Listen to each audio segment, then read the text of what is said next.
KG class, आज का हमारा टॉपिक जो है वो छोटी ए के 4 हरफी अल्फाज पढ़ने हैं हमने। और कल हमने कितने पढ़े थे? 3 हरफी अल्फाज। ठीक है, हमने कल कितने अल्फाज की प्रैक्टिस की थी? और आज कितने की करेंगे? 4। Very good. तेलिफ्ता, लाम छोटी ए ली, क्या बना? ओके, नेक्स्ट आप खुद पढ़ें।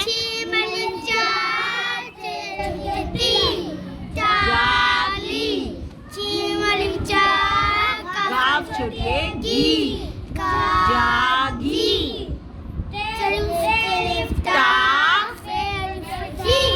टाफी,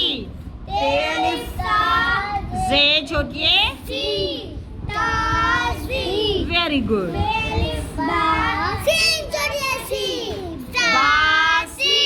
नो बासी, इसको दोबारा पढ़ें। नहीं, स्पेलिंग के साथ पढ़ें।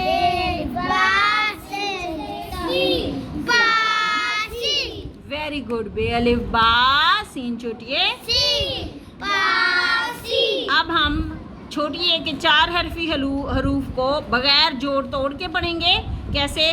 ताली, जाती, जागी, टाफी, ताजी, बासी।